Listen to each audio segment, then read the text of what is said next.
Captain Jonathon Forester, the Golconda colony needs your help. I don't know how else to say it. To anybody hearing this is what's happening. We have a full colony of people on board this vessel. That's tens of thousands of people. And until recently, we've been entirely self-sufficient, but supplies are starting to run low. More specifically, we're lacking a lot of technical components, air filters, water recyclers, circuit boards, things like that. And it's getting harder to patch this equipment up every year. There's only so long we can make do with what we have.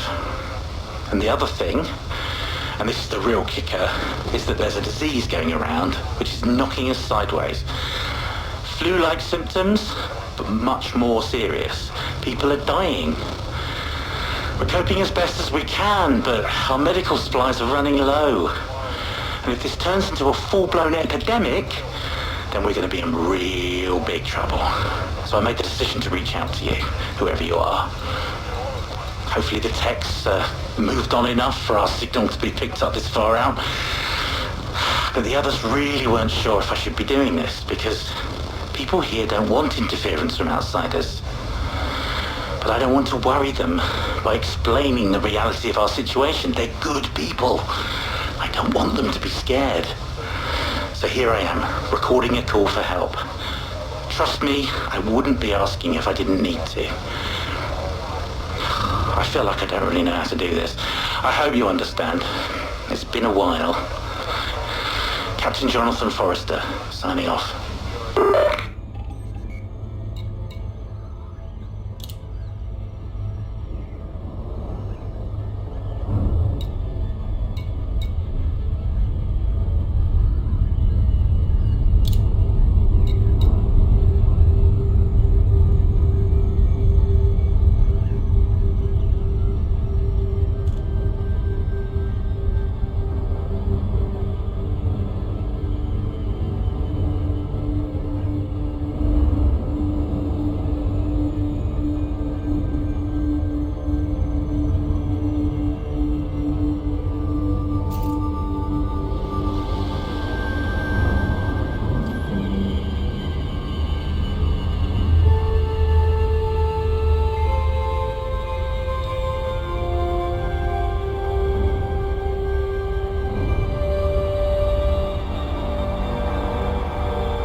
This is Dr. Shay Tandis.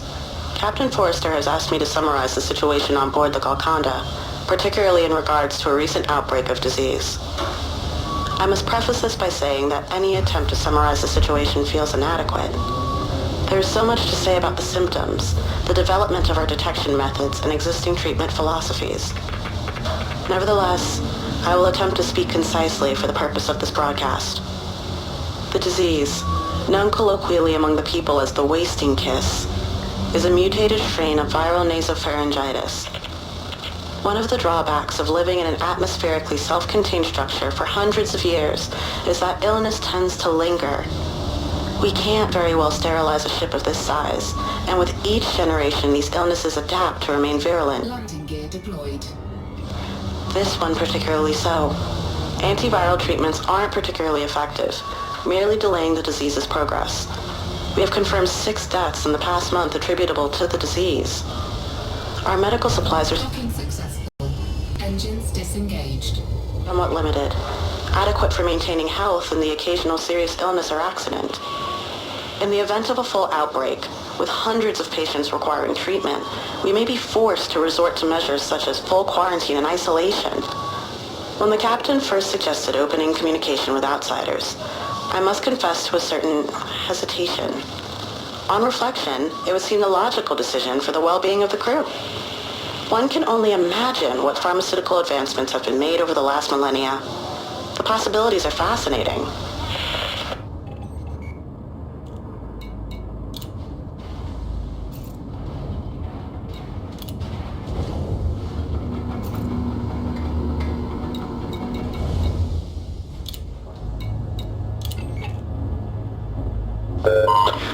Rick Blanchard, Security Chief of the Golconda. First things first. The safety and protection of the people aboard this ship is my primary objective. During my tenure, we've reduced the rate of crime aboard this vessel by 32%. Violent crime is rare, and there hasn't been a murder in over 6 years. My team are well trained and do the ship proud in how they address the very specific demands of the Golconda. You might think an isolated, spacefaring colony of thousands with no horizons, seasons, or other planetary benefits would have gone mad and initiated some kind of mass tragedy. Well, not on my watch. Which is why I need to be clear in my opposition to the captain's decision to send out a distress call. Humanity doesn't enjoy a stellar record of respecting the rights and well-being of indigenous communities. Hell, we don't know what humanity is anymore past the confines of this 1,000-year hull. The risks outweigh the advantages. I'll follow the captain's order, because he's not let us down yet. Got a good mind, that one. But I'm asking whoever hears this message to understand that we're looking for a trade of goods and resources only. Communication with the general populace of the Golconda is forbidden. Messages regarding developments outside of the Golconda is forbidden. Direct contact between outsiders and Golconda colonists during an exchange of cargo is forbidden. We've always dealt with hard times ourselves. If it were my call, we'd deal with this by ourselves too.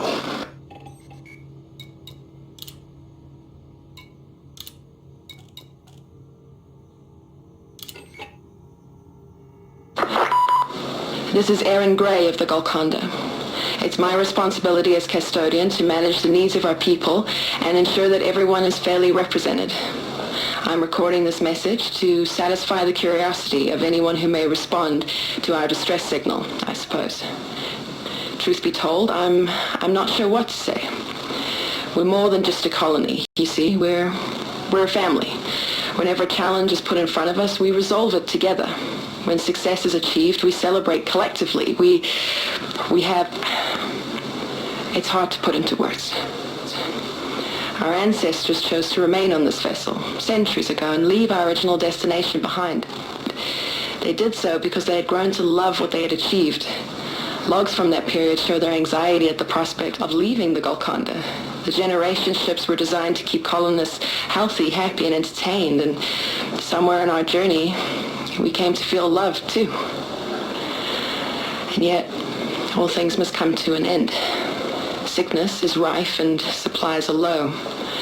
After so long fending for ourselves, the time has come to seek assistance from a civilization we no longer know. The captain believes that humanity has a heart and will come to our aid. If you're listening to this message, we're probably going to find out if he's right soon enough.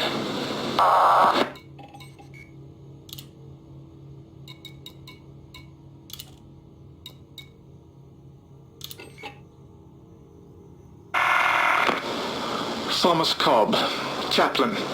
I serve the Golconda, and the Golconda embraces me.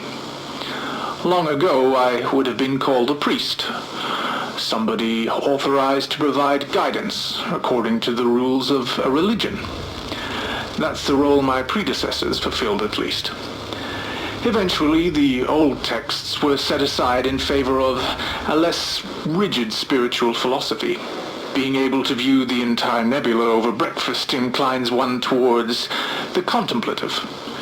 There are few things more reformative than a sense of complete insignificance.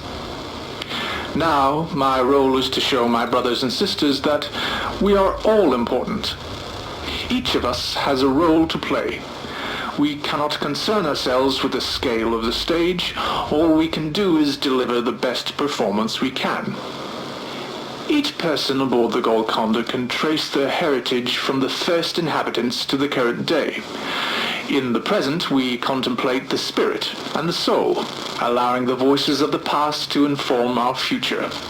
Our respect for them, combined with our belief in each other, creates a community of hope. And here we are, over 1,000 years later, about to reach out a hand and hope that humanity accepts it. What lies in store for us, I wonder?